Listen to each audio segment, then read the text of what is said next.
Hi, I'm Olivia, and today I'm going to tell you how you can get to a point where you can read beginner Japanese books in less than 6 months. I started learning Japanese 6 months ago, and I'm far from being fluent. At the beginning, I was really overwhelmed with all the different resources, all the different people telling you how to do different things, like I'm doing right now, so keep watching my videos, please. But I know from experience how overwhelming it can be to get started. So today I want to show you exactly what I did my first 6 months of learning Japanese and what I wish I'd done differently. Right now I'm at about an N4 level, and in 6 months I'm planning on taking the JLPT N3. So hopefully if you follow what I did in the first 6 months, you'll be able to be there too. There's 3 things you need to know to build up your foundational knowledge of Japanese. There's grammar, there's vocab, and there's kanji. For grammar, I decided to go with the Genki textbook series. So there's 2 volumes, and there are also 2 workbooks. They're a really good place to start because they give you good structure and really hold your hand in the first steps of learning the language, which I really liked. I did do all the exercises for the first couple chapters in the first textbook, but I found a lot of it really repetitive. I think that there's only so many grammar drills that you can do, and the point of the grammar textbook is more just to get you familiar with the language and know what to look out for. But I don't think doing drills is the most effective way of learning the grammar points. It definitely won't hurt. You definitely can if that's something that you enjoy, but reading how grammar point is used over and over again isn't going to cement it in your brain. You're going to remember it by seeing it in context, maybe stumbling a couple of times, forgetting what it's used for, and then over time it will become second nature. What you're doing in the textbook is you're just learning the foundation of how to use the language. Overall, they're a solid textbook series, but they are a bit pricey, so if you have the money, I would recommend them, but there are definitely ways that you can learn the same content for cheaper. And I'll talk about it more in another video in more depth.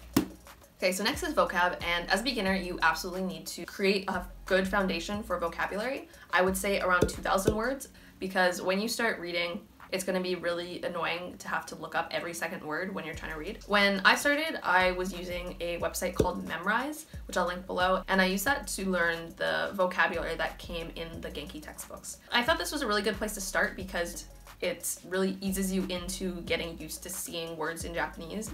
But because it's like that, I don't think it's the best thing to stick with long term because it doesn't really test you on recalling words, it only tests you on recognition. So most of the questions will be giving you the word in Japanese, and then you'll have 4 options to choose from of what it means in English. In the long term, this isn't going to lock it into your long-term memory. So Memrise is a good thing to use for your first couple of weeks to a month of learning Japanese, but then I would switch to a different learning system. So what I'm using now for vocabulary is something called Anki. And Anki is really powerful and really good to use, but it is a total headache to get started with, and it's a spaced repetition system. This is really good for training your long-term memory because Anki will only show you a word when it thinks you're just about to forget it, and then if I get it wrong, I'll be shown that word more often until I start to get them right again, and then those intervals will get longer. At the beginning, I think it's really important to have a dedicated way of learning vocabulary because you're starting from scratch. But as you learn more words, it's going to be easier to pick up words just as you're reading. I didn't start using Anki until I was maybe 3 or 4 months into studying Japanese, and I wish that I had started sooner. Anki is a really versatile application, but it's not very user-friendly and can be intimidating to get started with, so I'm going to make another video showing you how to get started with it. One important thing to know though is when you are learning vocabulary, yes, you want to learn a lot of vocabulary, but don't go too fast. Each word that you learn, you're going to have to review on another day. And if you have too many reviews that all happen to fall on the same day, you're going to become overwhelmed. A good area is to do 5 to 20 words a day because there's only so much new vocabulary you can learn in a day, and at a certain point your retention is just going to go downhill. The third thing I want to talk about is kanji, which is really important when you're learning Japanese. And with kanji, I would recommend getting started with it as soon as possible because the amount of kanji that you know is really going to affect when you can start reading native content. If you don't know enough kanji, even if you know a lot of grammar rules and a lot of vocabulary that uses hiragana, if you don't know enough kanji, it's going to be really frustrating when you start reading. So what I used for learning kanji from day one was a website called Wanikani, and I really love Wanikani and I've been using it every day since I started using it. It's an online program that teaches you kanji in a really digestible way. It doesn't overwhelm you. It teaches you kanji from the most simple kanji that use the least amount of lines, and it slowly builds up to using more complicated kanji that have a ton of lines and can look really confusing. So it really builds your confidence slowly, and it's a really sustainable way to learn kanji. Wanikani really spoon feeds you how to remember the kanji and gives you these fun little riddles that will help you remember what it is. And it sounds really silly, but it actually really helps you with your memory if you have a connection to what it is. Another thing that I really like about WaniKani is that it breaks up everything that you're learning into different levels. And it sounds silly, but having these levels really motivate me and make me feel like I'm progressing every time I get to a new level. At first, I know a lot of people complain that WaniKani starts out really slow, but trust me, that goes away in like a month. And the reason it does this is because reviews start to pile on. At the beginning, you only are learning maybe 20 words, so you're only seeing those 20 words in your review cycles. But as you keep going, you're going to add more words to those reviews, and then the amount of reviews that you have every day is going to increase. And WaniKani is also an SRS system, which is a spaced repetition system. So WaniKani will adjust what words you see depending on how well you're doing. Every time you get a word right, the time it takes for you to see that word again increases. It really optimizes the way of remembering kanji because the words that you don't know very well, you'll see more often, and the words that you do know really well, you'll see less often. One reason that people don't like WaniKani is because it is a paid service. It's about $9 a month. If you have the $9 a month, it's really worth it because WaniKani has a really nice user interface. It's really easy to use.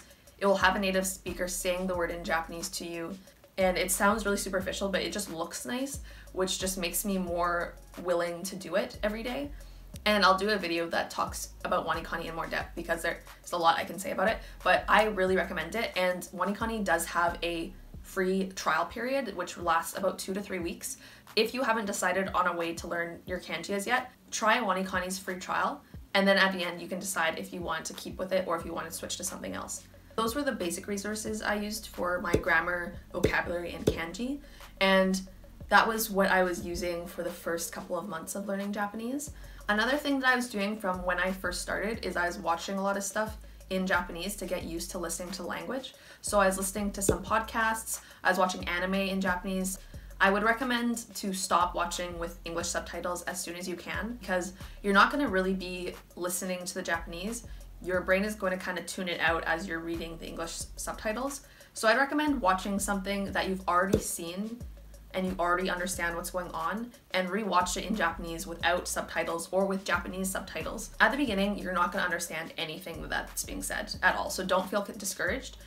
You're just trying to get your brain used to listening to Japanese. So those were the basic things I was doing during my first about 3 to 4 months. But at this point, I was feeling a bit demotivated because I felt like I had put in all of this time, all of these months of Japanese, but I didn't really feel like I could actually use it. I could read my passages that were in my Genki textbook, but then I would try something like NHK Easy News, which is a website that has news articles written for children in Japanese, but I could barely read one of those without getting frustrated. So I felt like after all this time of studying, I hadn't really made any progress and felt really demotivated. So that takes us to the most important part of learning Japanese, which is immersion. Immersion just means you are surrounding yourself in the language. So I was already sort of doing this with listening to my podcasts and watching anime, but it wasn't enough immersion and it wasn't something that was comprehensible for me. So at this point I decided, okay, I want to read my very first book in Japanese. All I can do right now is just read these really short stories, these short paragraphs that were in my Genki textbook, but I want to be able to actually read a full book in Japanese that was written for Japanese speakers. I use things like Linkyu and Satori Reader to get started. They're not native resources, but they are a really great place to start reading longer paragraphs of text. Content that's made for Japanese learners is absolutely great, but at a certain point you do have to start getting your feet wet with things that are harder and for people who speak Japanese. And it was about 5 months in when I read my very first book, and it was a manga that'll pop up here. I had about 2,000 vocabulary words under my belt and about 500 kanji. I definitely didn't understand every single sentence when I first read it through. I would look up a couple of words if I didn't understand, but if I understood what was going on overall, I would just keep moving on. And after I got through this first book, I felt really happy that I'd accomplished this, and I really liked it because I felt like I really made a lot of progress even in just that one book. So at the 5-month mark, I read my very first book, and by the end of my 6th month, I had read 5 books. So I really revved up how much I was reading, and I can really feel how much I'm improving. I think manga is the best place to start because you're going to have images so you can follow what's going on. It's not going to be these long sentences that are hard to understand. It will just be what people say day to day. Consuming Japanese content is the best way to improve, the fastest way to improve.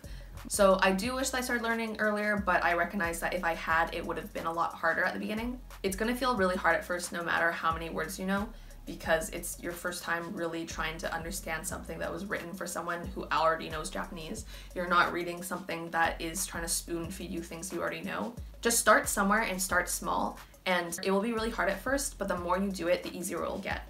Because yeah, I really think that immersion is the key to learning any language, not just Japanese. But because Japanese is so different than English, it definitely takes a lot more upfront to be able to do that. So I hope this video gave you an idea of what to expect when learning Japanese and kind of gave you a roadmap to build your own study plan off of. Now, what I did, you could definitely do a lot faster, and that's the point of my channel, is I really want to help people get to where I am faster than I did, because I know that there was a lot of mistakes that I did, a lot of things that I could have started sooner, a lot of resources that I wish I found. I'd love to hear down below how long you've been learning Japanese for, what kind of resources you're using, if you have any tips that you'd love to mention to other people, if there's something that you're really struggling with Japanese that you'd like me to talk about in another video. And I think that's all for now. Thanks, bye!